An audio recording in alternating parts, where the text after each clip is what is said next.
So yes, thanks everybody for joining us today for another day of the Enterprise UX Virtual Summit.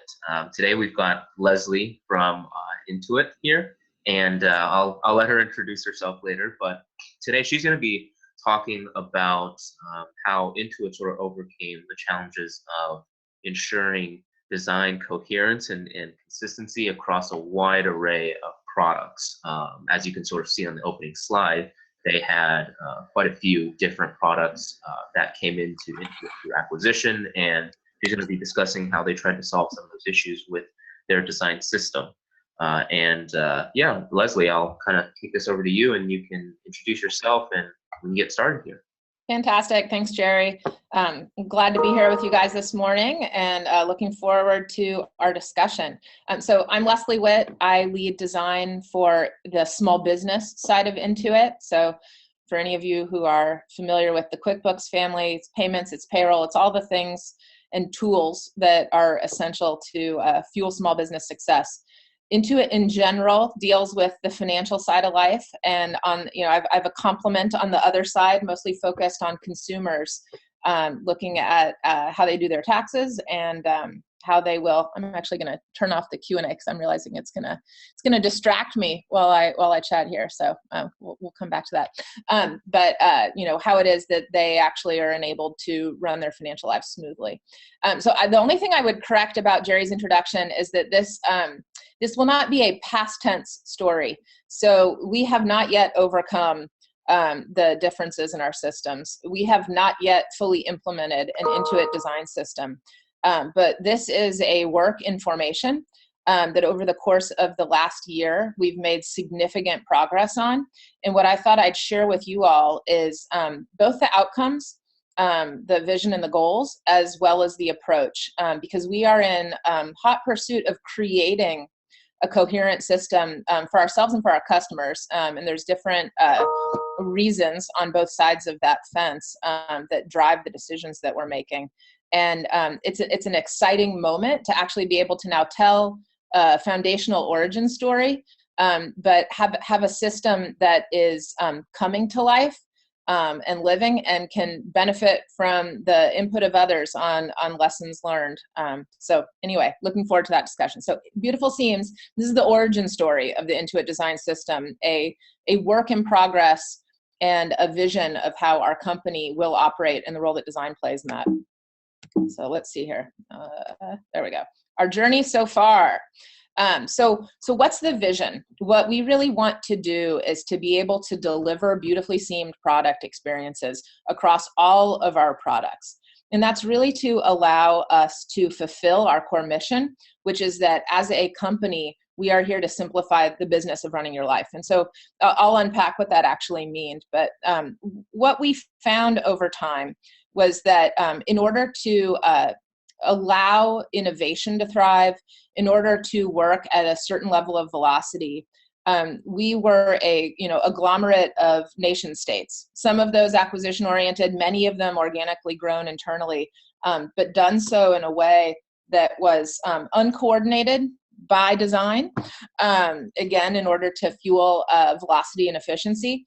But disconnected at both a deep technological level as well as a top level experience layer. And there are, as we lean into being a company that can both help you keep track of your everyday expenses, figure out the right decisions to make in the here and now, and then file your annual taxes, that there are a number of different use cases that actually have us benefiting from working together. So this is just a kind of simple portrait of the core customer benefits that we deliver through a suite of different products. So on the small business side, we're helping make sure that your accounting is actually done. We're improving your cash flow. We're getting those important insights that allow you to make great decisions in the moment to you in the right place in the right time. On the consumer side, we're helping make sure that your taxes are actually done, that your bills are done, that you have more money in your pocket. There's an immense amount of self-similarity there, and I'll showcase one of the zones that we're leaning into, saying those are not discrete products. That's a unified set of experiences that we can leverage, not just the data but a means of operating and a means of reaching out to the same customer that spans across needs. There's connections that exist both collaboratively and workflow-wise between small businesses and accountants, between accountants and consumers. And although we have within our fold and our umbrella an ecosystem of products that address all of those needs, they weren't designed to speak to each other. So the kind of infrastructure, data level, not originally designed to be compatible with each other from an authentication and identity perspective, not designed to work together. And then last but not least, from an experience perspective, not authored in a way that speaks to being part of the same family. So we often have said that our goal is to become a branded house where we all share the same last name. So it's not that we eliminate the differences that exist between TurboTax and QuickBooks per se, because they're there from a customer-centered perspective for very, very good reasons. But what we want to do is make it that they are like siblings, where there's attributes of how you engage with them that are expected, that are normalized. There's ways that they are set up to feel like they come from the same place. And that's really what the goal of the system is. So this is just a snapshot of where we started. So zoom back a year ago, not very long ago, and you have the three primary cornerstone brands of Intuit: TurboTax, QuickBooks, and Mint, having some similarities, but not much. And that even is at, and obviously this is just a brief snapshot, in their illustration styles, in their identities, in their navigational idioms, in the way that they approach data visualization.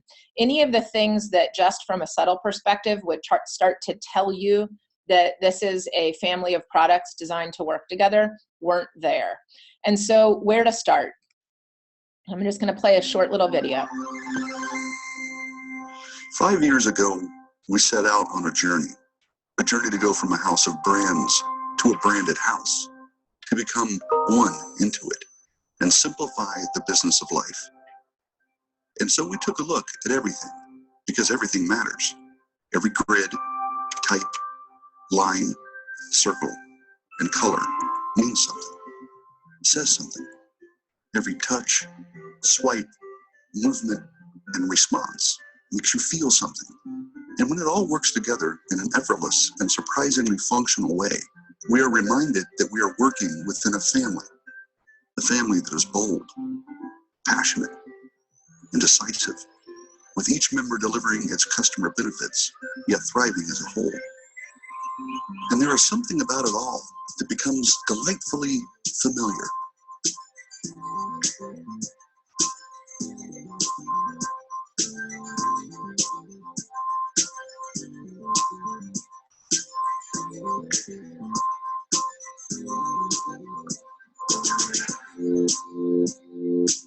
The unity of the elements produces better experiences, leading to more enjoyable engagements and happier customers, who soon become tomorrow's brand advocates. So that's why we studied every detail, consulted artists, designers, and employees at every level, considered every pixel and curve, contemplated every name and logo. This is why we chose to look at everything, so that today we could step forth as one Intuit.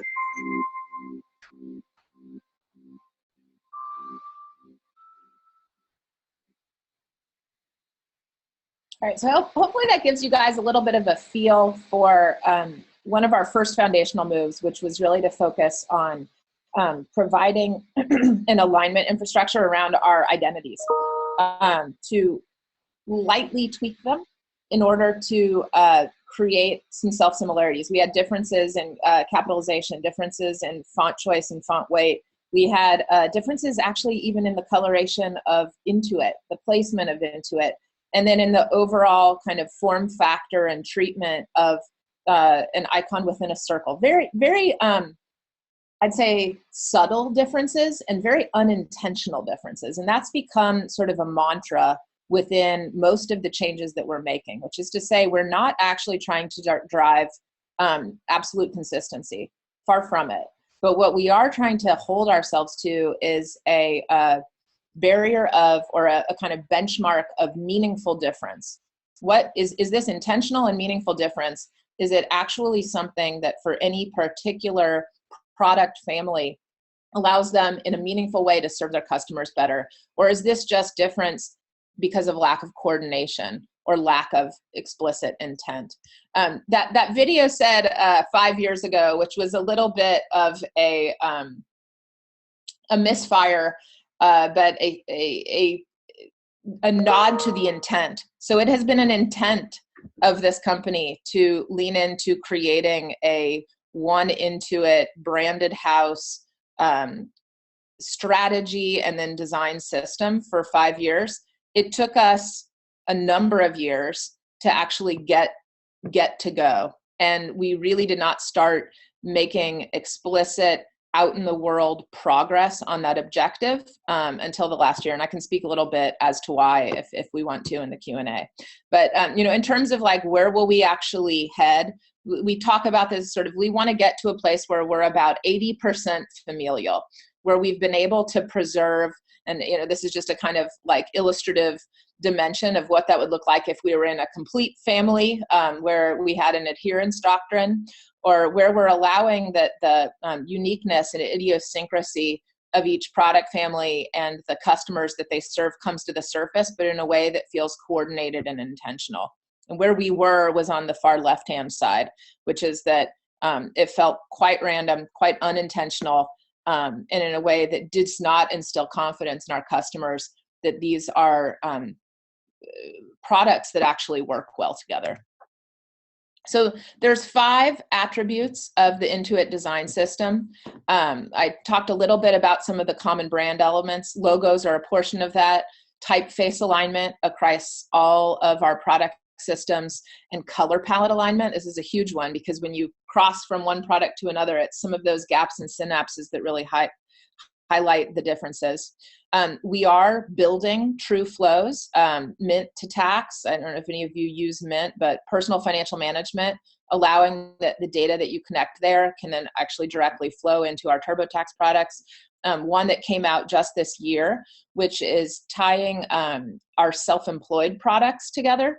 The QuickBooks, one of the biggest growth areas for my business is to lean into what is a global phenomenon of freelancers and self-employed. I would not be surprised if many of you dialing into the conference today either have been self-employed or are currently. The freelancer economy is booming, and the tools that people have traditionally had to actually run the finances of being a freelancer and stay compliant are simply not there. And so really leaning into these aligned ecosystem flows that deliver benefit over time through a number of jobs that people have to do. We have core widgets, which are really services delivered through a center organization that actually have a experience head on top. Some of those are around authentication, Intuit identity. We've been developing universal ways of looking at bank connections, something that fuels all of our products, at bill pay. It's structural elements, and I'd say the common brand elements and the structural elements are the foundations. They're the things that almost set the experience preconditions to be able to then deliver a broader array of deeper benefit, but the atomic and responsive grids, a shared approach to type scale. And then in the bottom left-hand corner is where we've really just started taking baby steps. And that's to say, hey, we all currently have our own design systems. The one that's part of my universe is called Harmony. You can find it online. And those systems should, at some level of Venn diagram overlap, come together and evolve to articulate what the shared Intuit design system actually is. And so we've started very small. I'm going to tell you our canary in the coal mine story, which is about aligning buttons, and take you through the why of what that was intended to do for us and what we learned by actually articulating it. So the from to is the from state where we were at. And to a certain extent, if I'm fair, I'd say we aren't like 100% in the to column.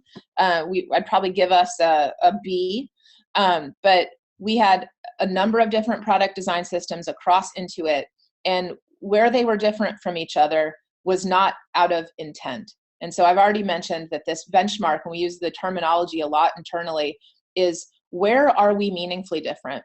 where is this an idiosyncrasy that is either part of a brand expression or it's a mechanism to meet the unique needs of the customers that we serve? Because on my side of the fence, we start to become an enterprise product, right? We're serving small businesses that are even medium-sized businesses. We're serving accounting professionals, but we're also serving the self-employed, right? And that customer starts to feel very self-similar to a consumer who's interacting with Mint or interacting with TurboTax. And so where from a customer-centered and from a brand perspective do we want to be the same, and where should we be meaningfully different?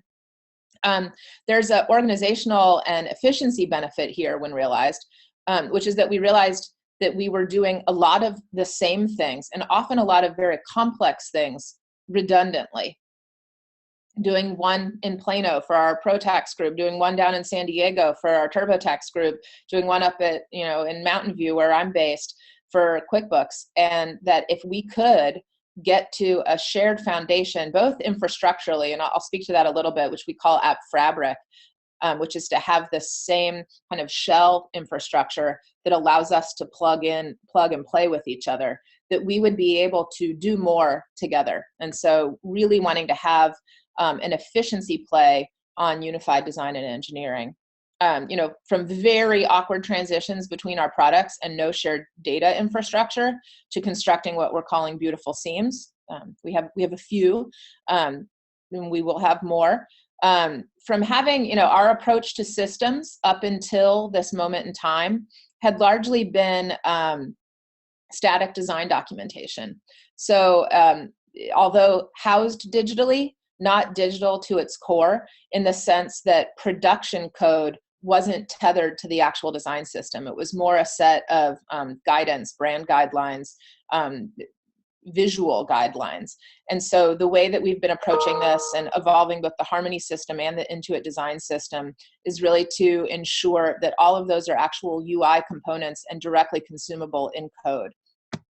And, have chatted about this a little bit, but you wouldn't, and if some of you may have used multiple products from Intuit, they did not feel authored by the same family. And here, we are very much still on the approach to making this happen. I'd say we're at, 25% versus the B- I gave us up in the affiliation of how we're acting. We want to make sure that there is a dimension to each Intuit product that feels uniquely Intuit. And that's the vision of where we'll be, and kind of how we'll know we've been successful. So talked a little bit about that shared foundation. We started with some of the things that were both the most kind of infrastructural and essential, as well as the simplest. I already spoke a little bit about the brand identities. Along with that was a refresh of our mobile iconography, alignment of color palette, of typography, and grid. The color palette was not an easy one. For those of you who have tried to do this either with acquisition products or across an umbrella of brands, color has meaning in UX, as we all know. It's semantically coded, right? It's something that we use in order to communicate a function to our users. We have not dictated yet that we all have the same semantic coding for color values. But what we wanted to ensure was that as a core part of everyone's system were the primary brand colors from each other's. If you rewind to before this alignment, the reds within QuickBooks were a oranger red than the actual TurboTax brand identity. The blue of Intuit was actually expressed in 3 different directions in each of the various products. So really to align and say, hey, as a core part of any of us will be the primary brand color of each of the other cornerstones, and we will be completely aligned in terms of the overall palette that we use, if not the actual intent or meaning of those colors. Aligned around typeface. This is across all of the Intuit products. And then identity, which we've already talked about. We've adopted the same grid, and this is largely, again, so that consumability of the widgets built by various groups have a much easier capacity to plug and play. They work within the overall structure and system. And then I wanted to share a tale of something that, from first glance shouldn't feel very hard, and that's actually why we started with it, which was to say, what is it that we can learn from, I must not be moving enough. My lights are turning off in my office here. But what is it that we can actually learn from delving into the sign-in button as a moment of change? So here's where we were. And this fundamentally did not meet the barrier of meaningfully different, right? You know, we've got different type placement. We've got different type. We've got different iconography or lack thereof. We have different wording. We have different coloration. We have different size and placement. Why? When we self-assess, literally no reason other than we had not ever bothered to come into alignment around what that could and should be. And so here's where we landed. And what this helped us do, one, smallest piece of production code, the ability to tether, you know, a intent to an action and have it be directly consumable, extraordinarily easy. We aligned as a fixed attribute of the system around a styling for important messages so that, you know, consistently across product to product, you would always be able to rely, again, on orange to indicate this, and a certain style of sign-in button to indicate something that was extremely important, whether you were in TurboTax or Mint or QuickBooks. And then we allowed that there was brand control and flexibility or variability given over coloration when it came to any standard sign-in. So very, very simple. What it allowed us to do in terms of fleshing the system was also to see how we could shift from articulation, adoption readiness to implementation, and to test out the theory of the game, which had been that the Intuit design system is a mechanism to influence and filter directly back into the design systems of each cornerstone brand. And so when this was ready to consume, it actually became part of Harmony, which is my QuickBooks design system, and that the dissemination path is through system consumption. So I wanted to talk one more, and this is kind of the last attribute and an indication of how far we've gotten, right? This is the closest that we are today, both from a customer experience perspective as well from a design systems perspective, to offering up what a beautiful seam could and should be. And that's the flow from TurboTax into QuickBooks for our self-employed customers. So what we really needed to do was look at how is it that we can respect the difference of these two brands and also bring them together in a way that's consistent. So how do they show up? What is the append? How is it that they indicate to someone who's speaking, right? Because the value proposition of QuickBooks, which is really allowing self-employed to run their businesses all year long, is distinct from the value proposition of TurboTax, which is allowing the self-employed to file their taxes. And so who's speaking? How do we indicate that to a customer? And then when we're actually transitioning both context and data, how do we indicate what that brand shake is? Who's from to? How are we paired? How do we make that manifest for our customers? So I'm actually going to skip through this because I'm looking at our time and realizing I promised to curtail this in about 30 minutes so that we could do more discussion. But I did want to just kind of show an example of what that looks like. So here you are in TurboTax. You've finished filing. Are you interested in turning on tracking for QuickBooks to help you save more money over time? We're taking you from one context to the next. And there you are. You're able to sign in. Again, this is actually a legal requirement for us because we're dealing with privacy and data exchange, but you're able to use the same authentication to sign in. I think I lost us here. I'm just going to play it one more time. So again, this is baby steps. This is a year one. I wouldn't say this is our long-term vision of where we can get, but we're shifting you from one context to another, shifting you from TurboTax to QuickBooks. As you go from it, and all of these are obviously animated in reality, but you shift from TurboTax to QuickBooks, and then you're there to sign in with the same TurboTax sign-in that you have again. For those of you who've had to deal with the legal and compliance world, particularly that around either healthcare or finance, there's a lot of rules around data privacy and exchange. And so it's been a great intersection of design intent with compliance and legal reality We would like to get to a place where we're able to save you from multiple authentication moments. The moment we can't get there, and one of the rationale for leaning into being a branded house and being of one family, recognizable by a customer, is that actually helps us address data privacy concerns from the U.S. government. And certainly as you lean into Europe, the structures are even tougher in that regard. And so there's a very real legal and compliance dimension that comes out of brand and strategic intent of growing as one Intuit. So I just wanted to close out by talking a little bit of how we're approaching the ongoing evolution of this system and work. And that's really to take a page from what hasn't worked historically. There were failed attempts to bring this to life over the course of the sort of first 4 of the 5 years. And that was to make it a centrally driven effort where it was based on, kind of evangelism and consumption. So, hey, I've created a one Intuit, fill in the blank, TurboTax, Mint, QuickBooks. Are you ready to make it part of your system? And the answer universally was no. Some of that's attitudinal, but a lot of it's actually lack of context, right? The level of complexity that exists across any of those product platforms was something simply not grokkable by a central group disconnected by the context of either the consumer need or the product constraints.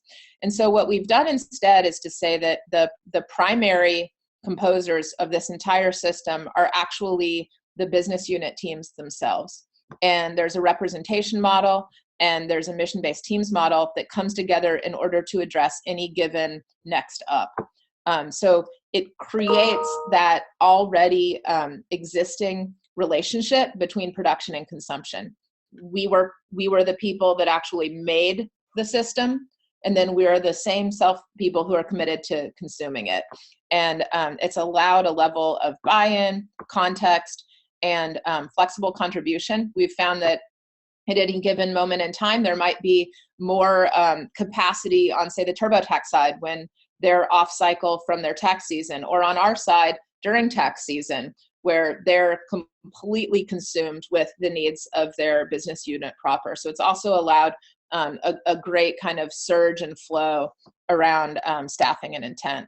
So as a sponsor group, I'm one of the sponsors and overall approvers. We meet bi-weekly and monthly with sponsors to kind of update and get verification from our CTO and CMO that, like, yes, great, on the right path. Bi-weekly in order to review the work that's being produced by the mission-based teams and queue up whatever next mission basis there is. The core team meets twice a week and all the time through Slack channels. And there's a core team and then mission-based teams, which there's an overlap between those groups. So it takes an army, and this is just the leadership dimension of what that army actually is. You'll see my picture down in the lower left-hand corner. The role I play, in large part, is marginal. I'm an approver for the system, and I help to prime the pump on what it is that we're going to prioritize building as next steps. I contribute the head of my own design system, Joe Preston. You'll see his name in the middle there, as the business unit lead, who's our primary representative to IDS. So he's the primary representative for Intuit Design Systems, and he's the owner of QuickBooks Design Systems. And that maps with the way that the other business units like TurboTax and Mint are approaching staffing as well. And then I lightly mentioned, and happy to talk a little bit more about the structure, that this can't be a design effort alone. And so we are part of an overall structure around an Intuit design experience that has a heavy engineering basis to it. And so we have the App Fabric team who come together as part of an overall group, allowing that the products evolve in such a way that there's instant consumability. So that's a little portrait of where we're at, the mission that we're on, the progress achieved so far, and the structure that we've set up in order to enable this machine to work, which I'd say is largely driven by failed lessons learned of the past. And yeah, I'd love to open it up to questions. Yes, Leslie, thanks so much. That was fantastic here. We've got some great questions here. Before we, or rather, as we get into that, I'm going to run this poll here because we have, again, each webinar that we run, we always have new people that weren't there before. So this is just the same 2-question poll, and I do apologize in advance if some of the people here have already filled this out from previous sessions. We unfortunately don't have a way to turn that off for them. Okay. But, should be really fast here. Yeah, meanwhile, we've got a lot of great questions here. So let me just go ahead and just dive right into it. So the first question, or rather a theme of questions we had is really around kind of stakeholder buy-in and involvement. And I think a couple people here were curious about, was this hard to get buy-in for? And did you guys have to strengthen sort of the stakeholder collaboration or just really evangelize this strongly before you got into it, or was that fairly smooth? Well, I talked a little bit about the fact that for all the way to the top, and so I'm talking about Intuit CEO Brad Smith, there's been a desire to become strategically more of a branded house and to deliver on what has been an articulated set of customer needs that cross our product chasm. So precondition for the system, there was a overt leadership ask, not so much for the system, but for the general intent to become one branded house. There was a overt customer need and a business opportunity. So a great fodder of why that meant there was some level of passion from the onset to actually lean into doing this. We also had the evidence of failed attempts from the past. So I failed, I'd say, both attitudinally and organizationally. And that was really to allow that what is an impulse to become more self-similar became by default a mission that only a set of center teams were on. And for any of you who've either been on a center team or been on a business unit team who is receiving messages on high from a center team, that rarely ends up working as a alignment model, and it certainly didn't at Intuit. The level of context that the center team could have, so some of the real constraints of relevance intercepted, and then I'd say even more so, the relationships needed to go from suggestion to articulation to adoption and consumption weren't there. And so as we looked at how we could set the kind of operating model of this up for success, it really was about saying, like, the Intuit design system is a process. It's a group of people who come from the business units who already have the power of approval, right? I'm the head of the small business team. It's a team globally of about 180 designers, and we own our design system. My owner of the design system, Joe Preston, is the primary representative to the core team that's creating Intuit design system. Same thing for Kurt Wilecki, my counterpart down in TurboTax. And so instead of it being a central dimension that has to be disseminated and sold through or needs to have immense stakeholder buy-in, the stakeholders themselves are the system. Does that make sense? Yeah. So it sounds like there was buy-in definitely from obviously all the way up from the top. Yeah. Did you guys still face any sort of stakeholder pushback though in the beginning, or was that sort of sense of momentum and purpose there from the very beginning in all of the teams? I'd say what we faced was a certain level of apathy. Why care? As well as skepticism that this would be able to integrate in a meaningful way with engineering efforts, as in, like, wouldn't cause an immense burn on the system in order to actually enable. And so talking a little bit about the apathy or why care, I've mentioned a few times that the primary impetus for this has to be that it has some customer benefit. If in the end all we do is abstractly be able to point to consistency, that has little to no value to anyone. Maybe in the form of a slideshow for designers that could have some form of value, because I can point to, like, all the ways that we're actually consistent. Right. But it actually ends up having almost no business value and no customer value.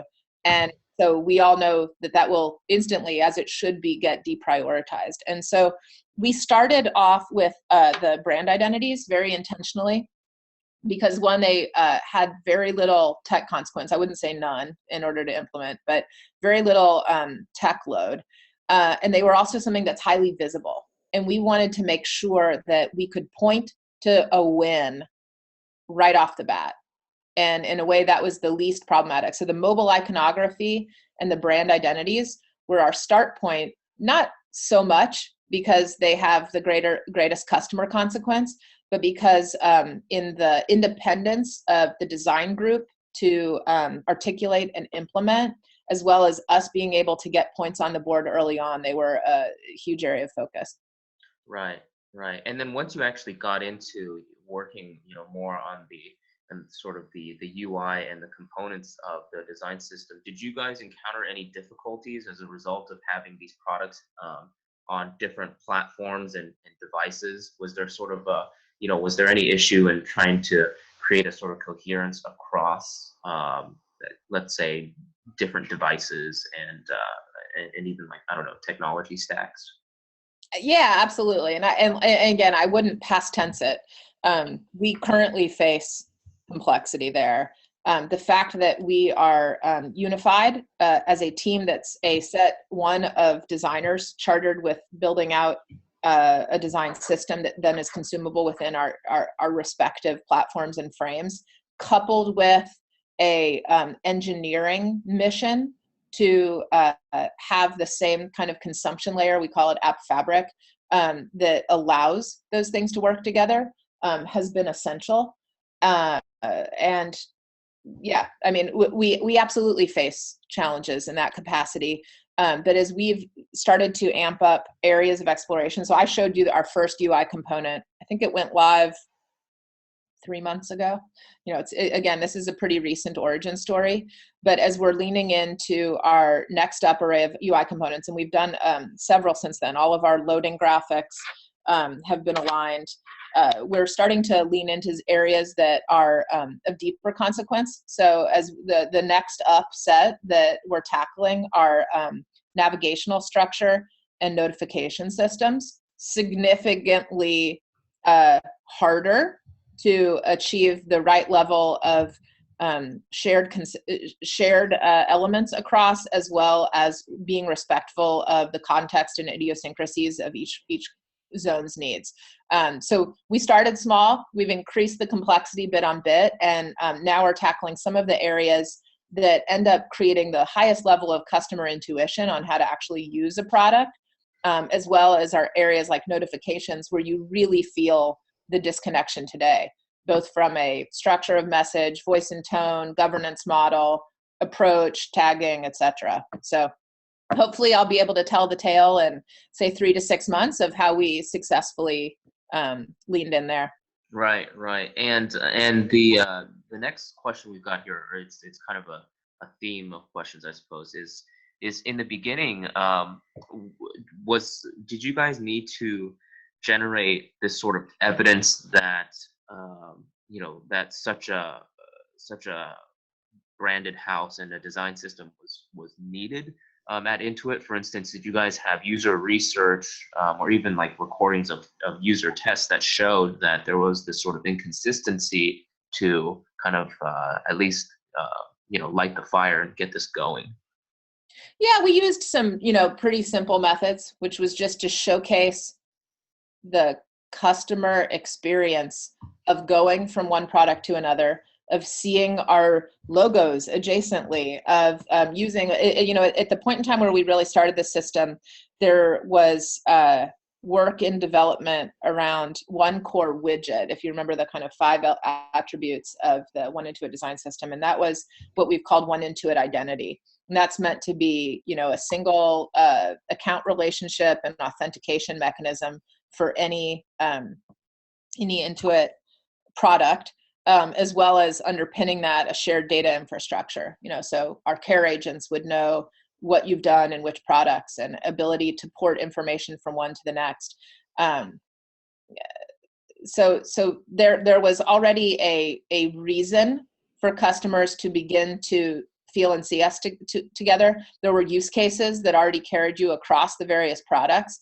And so we had ragged seams that we could point to very overtly, that also had compliance dimensions around our disconnectedness, meaning that we couldn't share data with each product family. Right, right. And this is actually a very, I think, relevant question, especially looking at all the acquisition history of Intuit. So when you guys had, did you guys encounter any sort of issues with bridging a gap between like legacy products that required more time and business investment? When you guys went into this, for instance, did you find that one particular product, whether that's TurboTax or QuickBooks, required more attention than, say, something like Mint? And if so, how are you guys trying to kind of resolve that? Yeah, sure. So it's worth mentioning that we made a choice from the onset that beyond brand, so beyond that identity shift, we would not, within my realm, the QuickBooks realm, our small business product families, roll out any of the Intuit design system within our desktop products. So we have a legacy set of products that still have an immense customer base, especially in the United States, that are, boxed software. We made the decision that, again, besides updating the iconography or the identity, we wouldn't actually lean into building any of this. The value, particularly because we don't have connected data to that customer group, was marginal, and the engineering effort would be immense.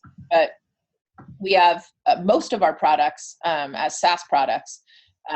And so within that frame, and because of some of the good hygiene that we've done to, kind of get ourselves out of having a monolithic platform, be a set of composed services and APIs, like that we have enough flexibility to do relatively easy adoption of components.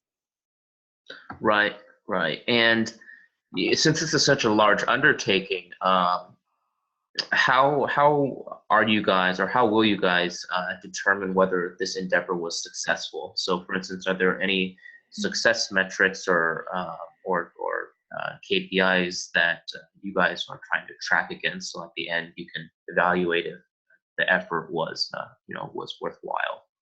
Yeah, at the moment, what we're focused on is adoption metrics. So the area of success that we're focused on is ensuring that there's a healthy cycle between articulation of elements and actual adoption of them. And I'd say that's our first area of focus, and probably will be for about a year. But we have a growing number of cross-product initiatives, and being able to look at customer perception, so some of the brand equity and brand perception metrics. So do customers feel like we are affiliated? That's one outcome success metric. Are we actually seeing meaningful differences in acquisition and retention? So looking at business impact of alignment, and really using that as a proxy for customer benefit. So we will shift eventually to outcome metrics, but right now we're focused on organizational adoption. Right, right. And so far, have you guys conducted any sort of user testing with the design changes versus the old one, or is that still a sort of initiative that's upcoming? Well, within each of the various streams, to a certain degree, yes. So we do immense amounts of customer testing, both qual and quant, early inspiration, as well as refinement and usability. A lot of that effort has been siphoned within the widget work stream, which are some of the more complex workflows, like, say, bill pay. So a lot of work in that regard to look at customer experience improvements across the board when actually composing those things. Within the seams themselves, so some of the cross-product flows, like the TurboTax to QuickBooks, that flow is actually fundamentally in flux right now. We do immense amounts of A/B testing, and we have, with tax season happening right now, a very steady flow of customers. And so we, refine it on a, weekly basis, and have multiple versions up to test what's the right efficacy of approach, the right way to look at ingredient branding, of compatibility branding, the right sequencing, et cetera. So there's a lot of customer testing, both from the onset as well as to the actual execution. Got it. And there's also been a couple questions here just about your sort of role in all of this, right? So on a day-to-day basis for this initiative, what would you say were sort of your core tasks and responsibilities, as a head of design on a team of 180 designers, right? Yeah. So this is not my primary focus. Far from it. My primary focus is to get innovation out in the marketplace globally, and to be looking both kind of near term at execution and more significantly further afield at strategic experience development around serving the needs of small businesses. And so I spend a bulk of my time doing that, kind of utilizing design as a lever to build up our capabilities and to understand what's competitively differentiating and customer desirable. In the Intuit design system, my role is to be an approver. And so I am myself and Kurt Wilecki, who is my consumer side counterpart. He runs the TurboTax team.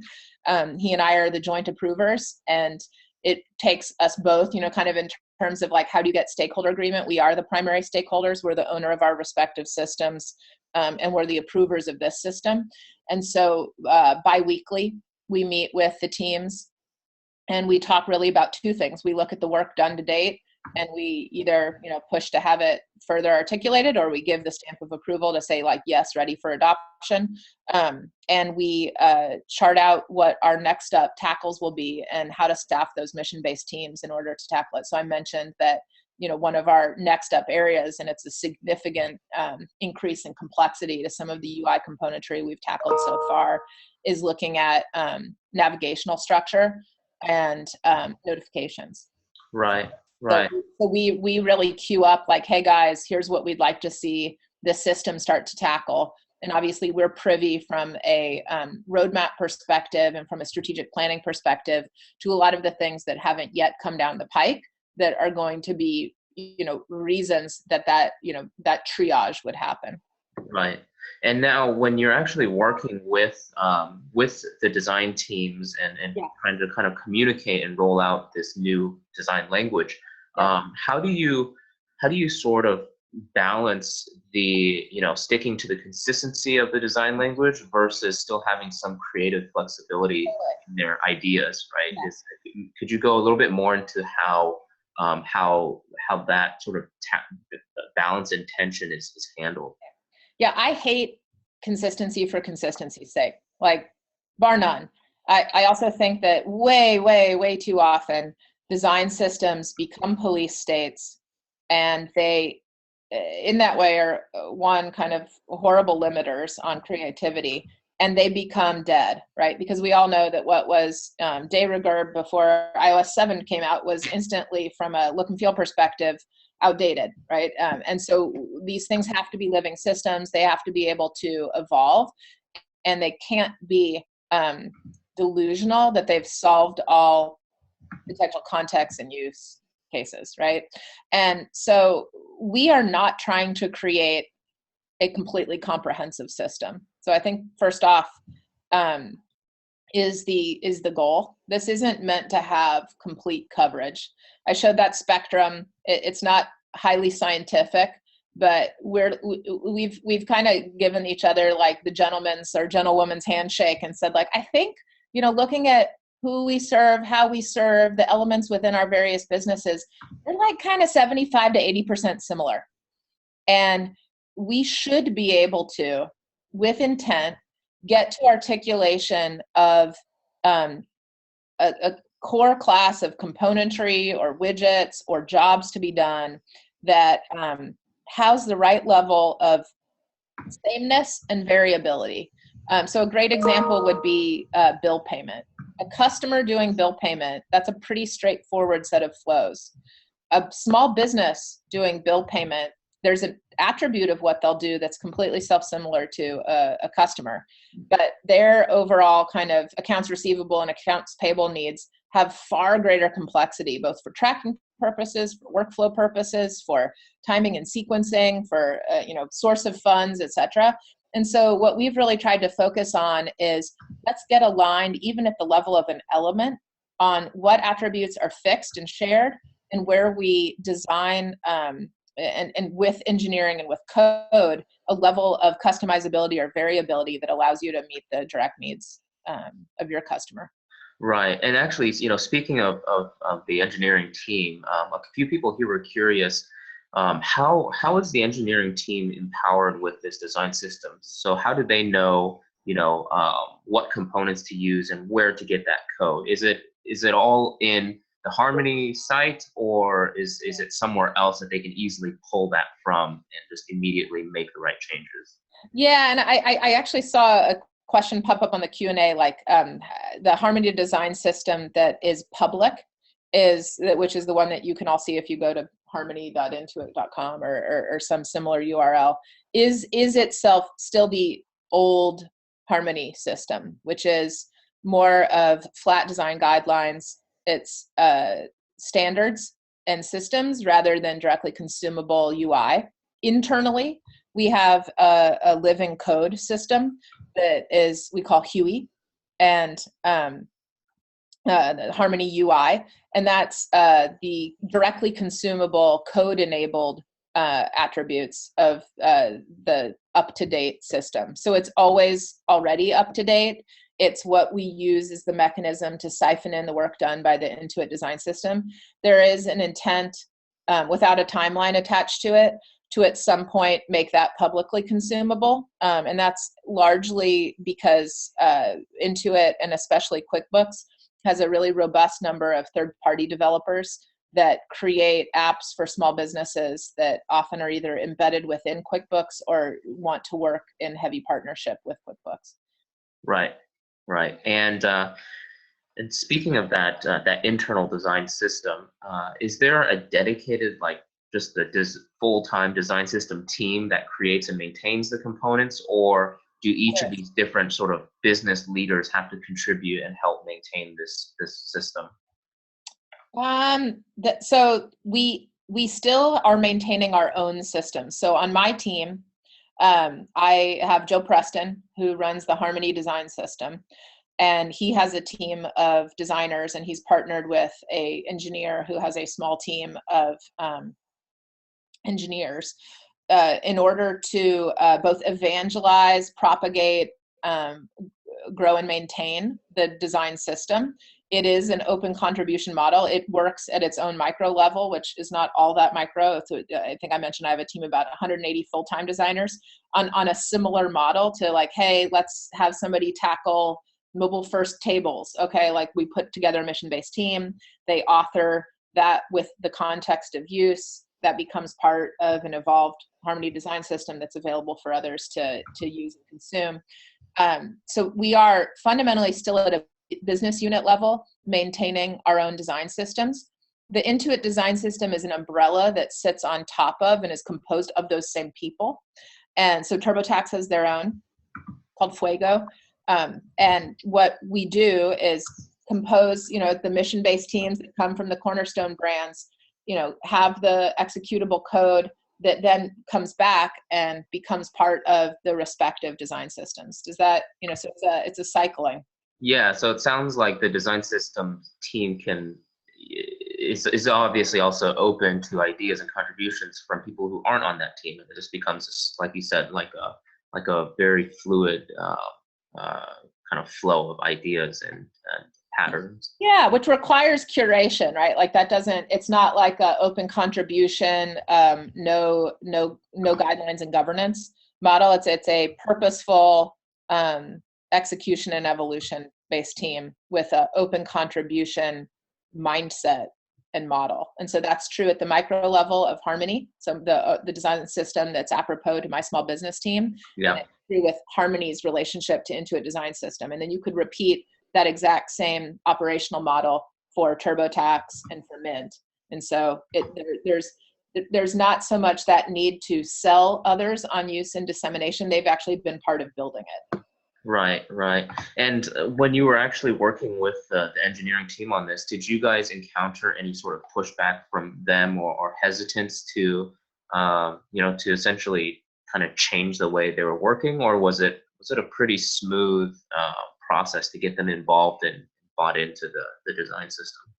A little bit of a both and. They've been bought into the design system for a while. We've had Harmony in place for about 4 years, but again, not as directly consumable code and not with ongoing kind of tethered instance-based relationship to that. So changes are more difficult.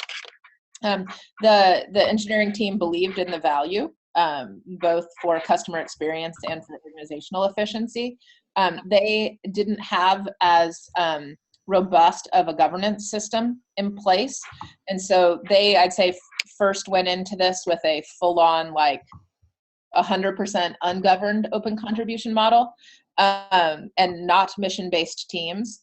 And so what we found was, probably unsurprisingly, a lot of the Harmony componentry, full kind of UI directly consumable, built by one team, simply didn't have the level of variability built into it that would allow it to be directly consumed and used by other teams. And so that has been evolution, and now they operate on a very similar model to the design team and with the design team. Right, right.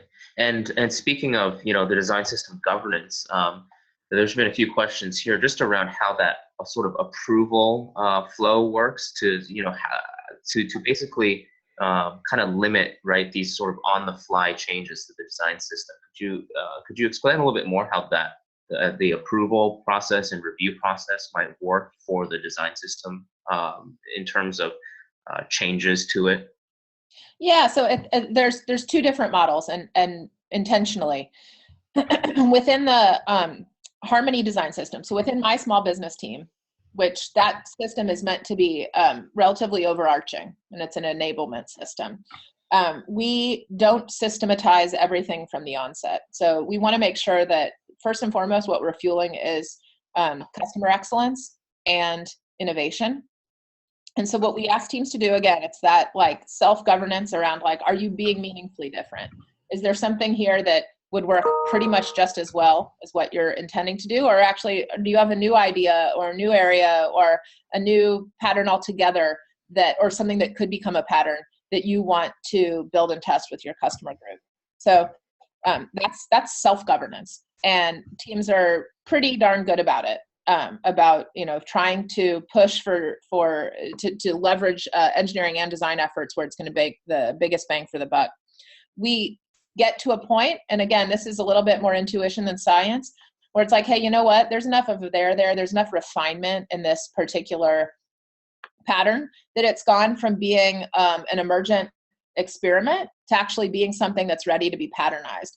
And so our design systems team works with the originating design team to articulate what that pattern is and make sure that it has the full stack code consumability and the right level of variability to make it easier for others. So that's where kind of it becomes experiment and emergence to a mission-based team to actually codify.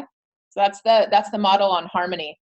Intuit Design System is a little bit different in the sense that we are, as the approvers, myself and Kurt Wilecki and TurboTax, helping to fuel what we should directly tackle next. So forming that roadmap with the core team, with stakeholders from every single perch, both central and business unit, and saying like, hey guys, what actually feels like the right next pattern to actually create and codify?